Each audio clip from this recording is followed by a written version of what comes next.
दोस्तों, भारत में अगर कार की बात की जाए और मारुति सुजुकी का नाम ना आए, ऐसा हो नहीं सकता। भारत के किसी भी आम आदमी से पूछा जाए कि उनका सबसे भरोसेमंद कार ब्रांड कौन सा है, तो ज्यादातर लोग मारुति सुजुकी का नाम जरूर लेंगे, क्योंकि वही कार है जो शहर की सड़कों से लेकर गाँव की गलियों तक देखने को मिल जाती है। लेकिन ऐसा क्या खास है इस मारुति सुजुकी में कि ये आज भारत की सबसे भरोसेमंद कार कंपनी है। आप सभी ने 3 इडियट फिल्म में वो डायलॉग तो सुना ही होगा कि राजू की माँ कहती है कि लड़के वाले दहेज में मारुति 800 मांग रहे हैं। हम दहेज प्रथा के बिल्कुल खिलाफ हैं, लेकिन यहीं से हम इस कार की लोकप्रियता का अंदाजा लगा सकते हैं।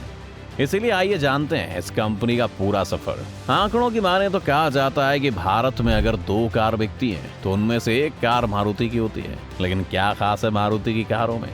क्या हर भारतीय एक जमाने में मारुति 800 का सपना देखा करता था? मारुति को सक्सेसफुल बनाने के पीछे उनका विजन ही है जो उनके काम आया।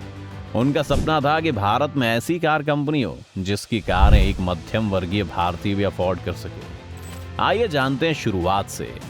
जब दुनिया में इंडस्ट्रियल रेवोल्यूशन शुरू हुआ तो सबसे ज्यादा जरूरत पड़ी व्हीकल्स की, जिसके जरिए लोग अपना सामान ढोकर एक जगह से दूसरी जगह ले जा सके। और इसी की वजह से विदेशों में बहुत ज्यादा क्वांटिटी में गाड़ियों का प्रोडक्शन शुरू हुआ, जिसमें 4 व्हीलर सबसे ज्यादा फेमस हो रहे थे। लेकिन भारत में इस रेवोल्यूशन के आने में जरा देर थी, क्योंकि भारत ने अभी अभी आज़ादी हासिल की थी और देश के आर्थिक हालात इतने अच्छे नहीं थे कि हमारे देश के नागरिक बाहर की विदेशी कंपनियों की महंगी कारें अफोर्ड कर सकें। इसीलिए उस समय की सरकार भी यही चाहती थी कि भारत के पास खुद की ऐसी कार कंपनी हो जो भारतीय जनता को सस्ती कार अवेलेबल करा सके।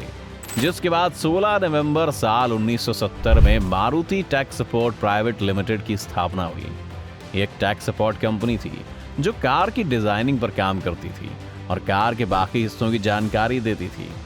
फिर आता है साल 1971, जब 9 जून को कंपनी एक्ट के जरिए इस कंपनी का नाम बदलकर मारुति लिमिटेड कर दिया गया और तब की तत्कालीन प्रधानमंत्री इंदिरा गांधी के बेटे संजय गांधी को इस कंपनी का एमडी बना दिया गया।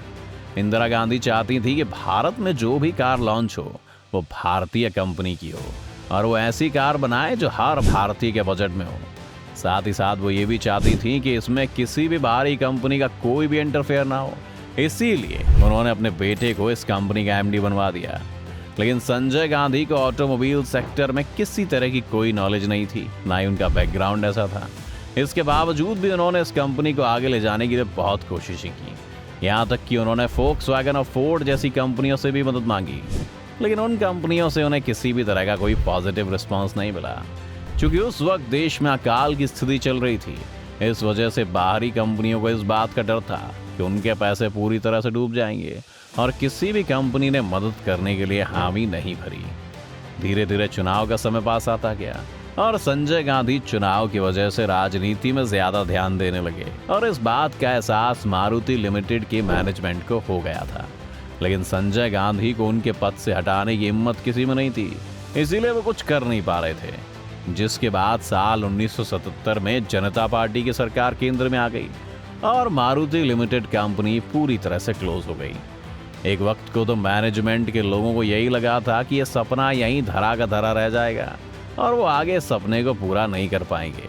लेकिन असल मायनों में यही कंपनी की शुरुआत थी। 24 फरवरी 1981 को भारत सरकार और वेंकट रमन कृष्णमूर्ति के साथ इस कंपनी को वापस खोला गया और इसका नाम रखा गया मारुति उद्योग लिमिटेड। इसके बाद कंपनी ने 2 अक्टूबर 1982 में जापानी कंपनी सुजुकी के साथ एक जॉइंट वेंचर साइन किया, जिसके एग्रीमेंट के मुताबिक जापान से लगभग 40,000 गाड़ियां भारत में इंपोर्ट की जानी थी। फिर क्या था, यहां से मारुति ने अपने आगे बढ़ने का रास्ता शुरू किया। शुरुआती साल में जापान से गाड़ियां मंगाई गईं, जिसके बाद 19 दिसंबर 1983 में हरियाणा गुड़गांव में मारुति की पहली फैक्ट्री खोली गई और इस फैक्ट्री में मैन्युफैक्चर हुई मारुति की सबसे आइकॉनिक गाड़ी मारुति 800। ये कार हमारे देश के लिए इतनी ज्यादा आइकॉनिक थी कि इसके पहले कस्टमर श्री हरपाल सिंह जी को खुद इंदिरा गांधी जी ने इस कार की चाबी दी थी। आंकड़ों की माने तो 1983 से लेकर अब तक ये कार 27 लाख से भी ज्यादा बिक चुकी हैं। इसके बाद मारुति सुजुकी ने एक एक करके अपनी बेहतरीन कार भारत को दी। 1984 में मारुति 800 के इंजन के साथ इसने अपना दूसरा मॉडल मारुति ओमनी, या फिर कहें वो गाड़ी जिसमें फिल्मों में किडनैपिंग सीन के लिए खूब जोरों शोरों से इस्तेमाल किया गया, उसका लॉन्च हुआ। और इस कार का हरियाणा फैक्ट्री में एनुअल प्रोडक्शन 40,000 से भी ज्यादा था। जिसके बाद 1985 में उन्होंने जिप्सी लॉन्च की, जो भारतीय लोगों को काफी ज्यादा पसंद आई। साल 1985 में ही मारुति ने अपने 800 मॉडल को रीडिजाइन करके वापस से पेश किया, जो हाथों हाथ 1 लाख से भी ज्यादा बिकी। और इन तीनों कारों के जरिए मारुति मार्केट डोमिनेटर बन गया और भारत के पूरे बाजार पर मारुति का कब्जा सा हो गया। मारुति की सक्सेस को देखकर सुजुकी ने 1987 में कंपनी में अपने शेयर 26% से बढ़ाकर 40% कर दिए, जिसके बाद मारुति के पास इतना फंड आ गया कि वो विदेशों में भी अपनी गाड़ियां लॉन्च कर सके। जिसके बाद सुजुकी ने वापस से कंपनी में अपने शेयर 40% से बढ़ाकर 50% कर दिए और कंपनी का नाम मारुति सुजुकी हो गया, क्योंकि अब दोनों 50-50% के पार्टनर्स थे। 1991 के बाद मारुति ने एक के बाद एक नई गाड़ियों के मॉडल लॉन्च किए और 1999 की वैगनआर आज 20 साल बाद भी सबसे ज्यादा बिकने वाली गाड़ियों में से एक है। इसके अलावा मारुति सुजुकी इकलौती ऐसी कंपनी थी जिसने साल 2000 में अपना पहला कस्टमर कॉल सेंटर खोला और लोगों के दिल में राज करने वाली इस कंपनी ने अपनी जगह लोगों के दिल में थोड़ी और घेर ली। इसके बाद साल 2004 में मारुति ऑल्टो लॉन्च की गई, जो कि ताबड़तोड़ सेलिंग के साथ भारतीयों की पहली पसंद बन गई और इसने मारुति 800 तक को पीछे छोड़ दिया। साल आते गए और मारुति अपनी कारों को भारतीयों की जरूरत के हिसाब से ढालती रही। इसके बाद साल 2005 में उन्होंने अपनी hatchback car Maruti Swift launch की, जिसने अपनी हाईएस्ट सेलिंग के सारे रिकॉर्ड तोड़ दिए। 2008 में स्विफ्ट डिजायर, 2010 में ऑल्टो 10 और मारुति इको से कंपनी ने लगभग 1 करोड़ से ज्यादा कारें बेची। लेकिन 2010 का समय मारुति के लिए थोड़ा सा बुरा था।